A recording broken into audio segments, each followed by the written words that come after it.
Diolch, Conference. It's great to see you. Thank you very much for extending this invitation to come and address your fraternal address here at your 100th annual conference, your centenary year. Well done to standing up for Wales for a full century.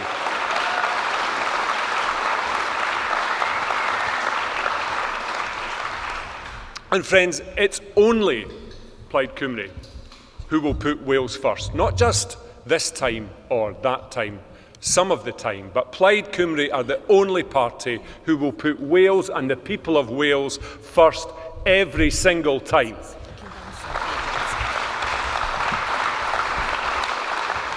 And this just doesn't happen. It's achieved under the outstanding leadership of Hryn, together with his team at the Senedd, energising your party and building on the gains of previous developments. And we all must pay tribute to those in our parties that have gone before us.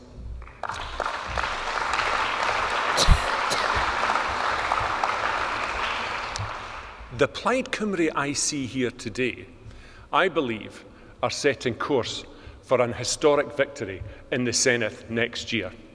And of course, we watch on as the SNP. We're the junior partner in this marriage of national renewal and ambition, with our relatively youthful 91 years in existence. But our alliance and our respect for our elders and betters in Plaid Cymru, our alliance goes from strength to strength. Our Celtic confederation is the same as our ambition for independence, and it gets closer and closer, friends.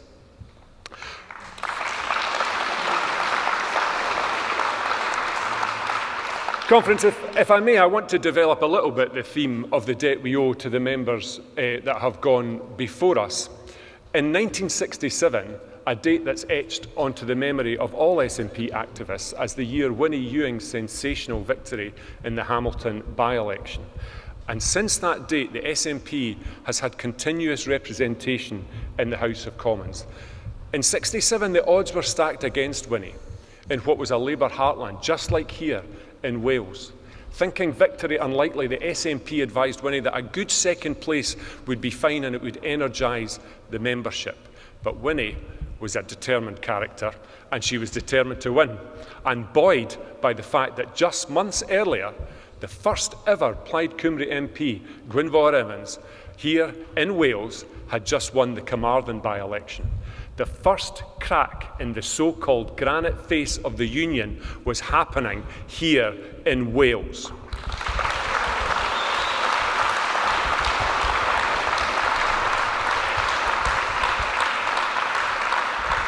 And there's a wonderful picture in our Whip's office in Westminster of Winnie and Gwâdd walking arm in arm into Parliament. And after Winnie took her seat in the House of Commons, she was greeted outside by crowds, including at least 200 Welsh supporters, buoyed by her friendship with Plaid Cymru and her friendship with Gwâdd Evans. Friends, that bond between us as parties, galvanised by Winnie and Gwâdd almost 60 years ago, has never, and it will never, be broken.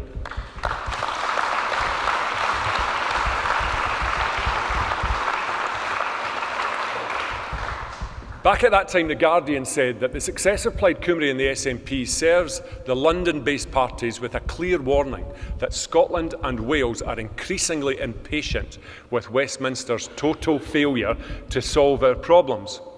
Some things, Conference, never change. And if that was the ambition that we had then, if we were ambitious in 1967, and we have the debt to those that went before us to lay that groundwork, then we need to recognise just how impatient we are, and we need to get the job finished in 2026.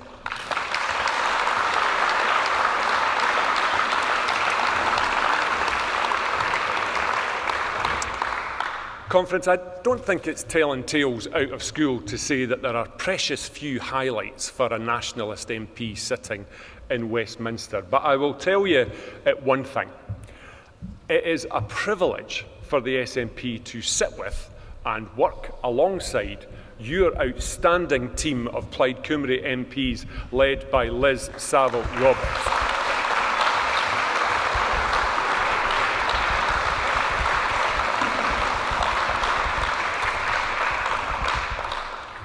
Liz, together with Ben and Anne and Linos, make up a tiny, 4 MPs, it's a tiny number in the Westminster system, but I can assure you they make an incredible impact in that place. Indeed, Anne and Linos, hitting the ground running in their first year as parliamentarians in Westminster, as the most active MPs in Wales.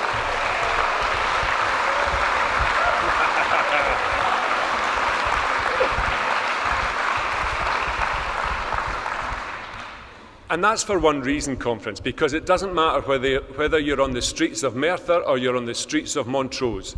It will only ever be a Plaid Cymru or SNP representative who will have you and your family's interests and future genuinely at heart. Friends, no politician of the UK parties can look out for the people of Wales, advance the ambitions of Wales, or stand up for the interests of Wales while they keep one eye trained in Westminster for pitiful approval from their London masters.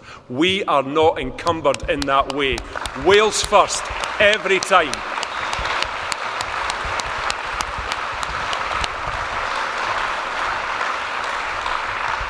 And it's no exaggeration to say that Westminster is toxic to the people and the economy of Wales and Scotland.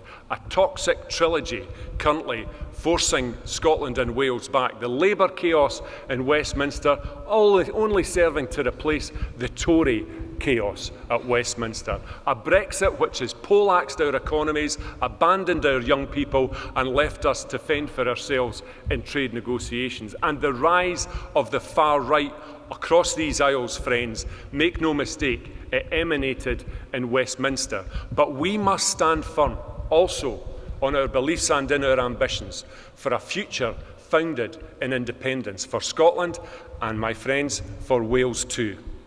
We are discussing independence not as some abstract concept. It's a race for us to break free. We are not in the SNP or in Plaid Cymru ethnic nationalists. We are utilitarian nationalists. We are working and striving for a better future for our nations and for our communities.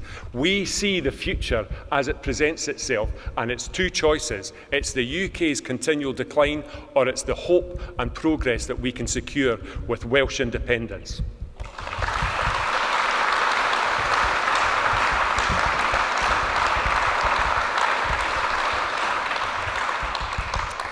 It's important for us to realise that we are not ethnic nationalists. We're civic and welcoming progressive nationalists. Ours is a movement of betterment for our people and retaking our place in the international community. Under Westminster, Wales and Scotland are bypassed. We're bypassed on defence. Let me tell you, across that river, across that Severn River, in one region of England, the southwest of England, Westminster spends more on defence than it does in Wales, Scotland and Northern Ireland put together. That's Westminster's priorities, and you won't find them here. We are bypassed by trade. What negotiations did Westminster have over the Australia trade deal, where they prioritised car plants in the Midlands and the City of London and threw farmers in Scotland and Wales to the wolves over that trade deal? And we're not even a footnote, friends, not even a footnote to His Majesty's Treasury and the Chancellor within it.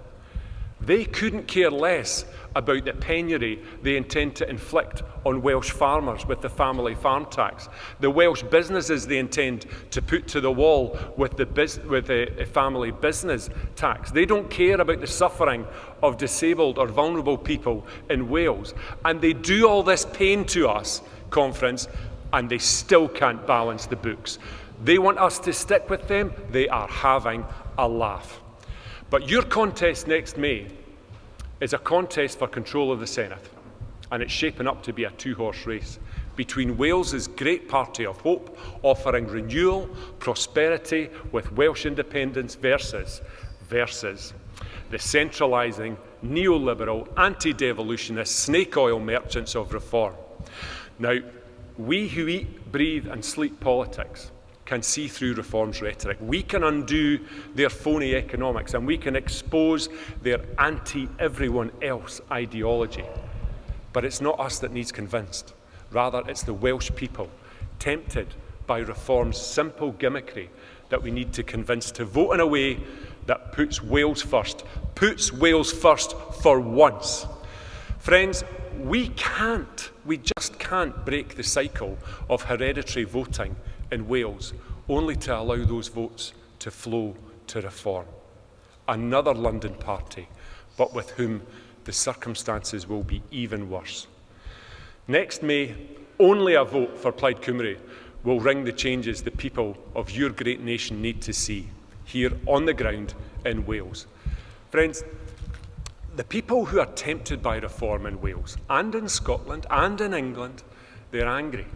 And yes, some of that anger is manifest in deeply unpleasant ways. Some people feel they have licence now under reform to do and say things which only a year or two ago would have been unthinkable anywhere in the UK.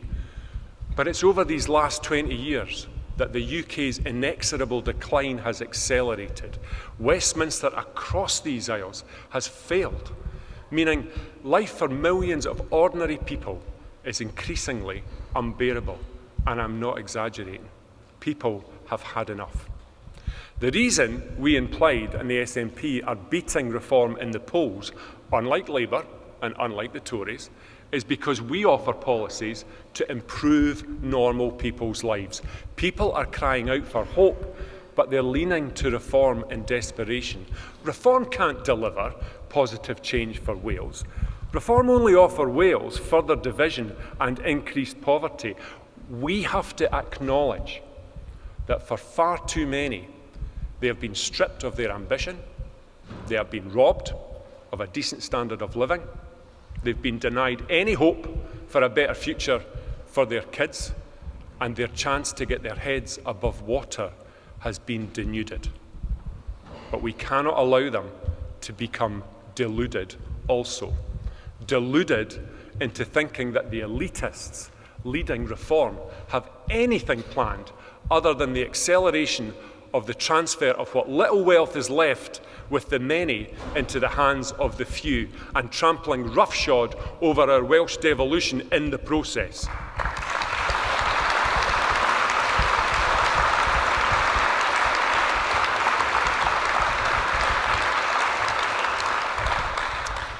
Conference, social mobility is alive and well in the UK, but it's operating in reverse.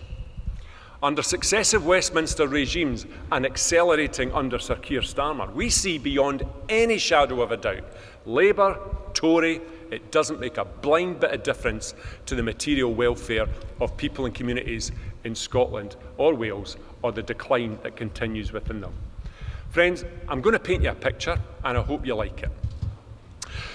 Plaid Cymru's task next May is precisely the same as what we in the SNP must do. We have to win. It's a simple enough ambition. We try it all the time, and sometimes it works, but this time is different.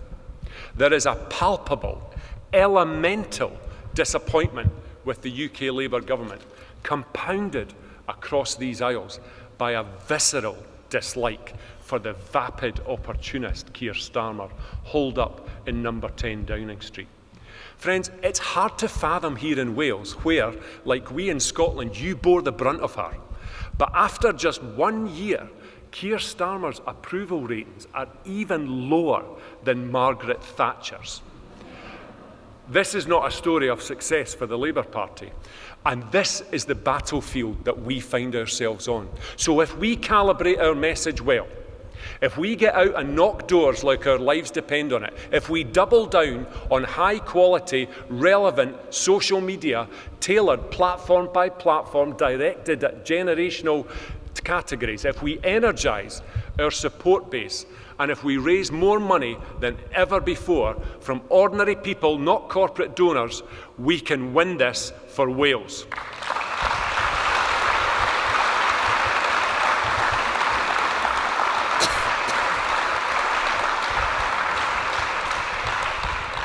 Let's think for a minute. The Party of Wales running the Senate and putting Wales's resources and talent and hopes to work for the people of Wales. Conference, that has been a long time coming, has it not?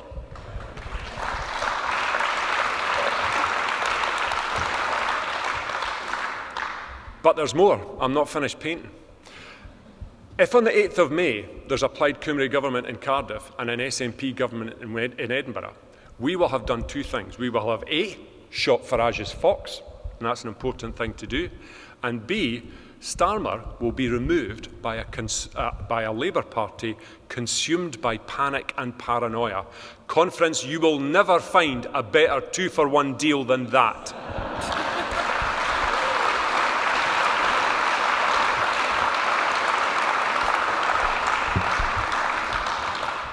Friends, with the Plaid Cymru majority in May, the Welsh Government, the Plaid Cymru Welsh Government, can begin negotiations with Westminster for an independence referendum here in Wales, just as they did with the SNP in 2011. The UK's conveniently uncodified constitution can, for once, prove convenient for the future of Wales.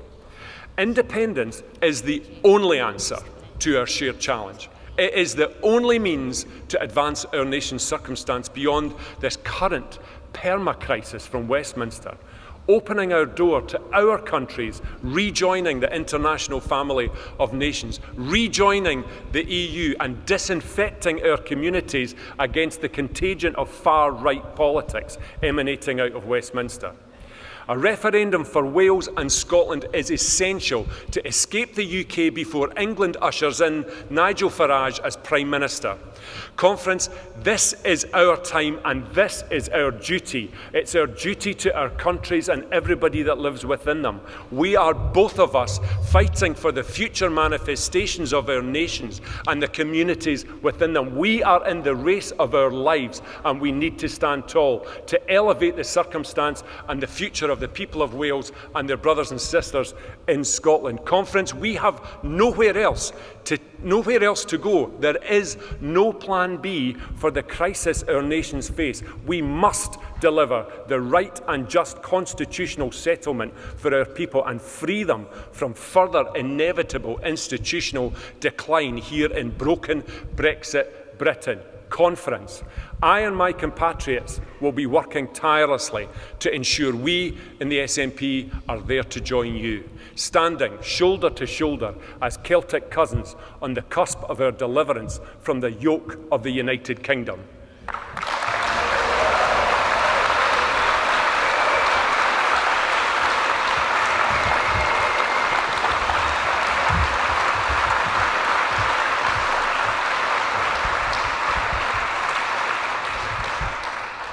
Conference, we have what it takes in Plaid Cymru and the SNP to leave Westminster for the final time, to slam the door of that place shut behind us on the way out, and in so doing, throw open the doors to a brighter future for Wales and for Scotland, a future that can only come with independence.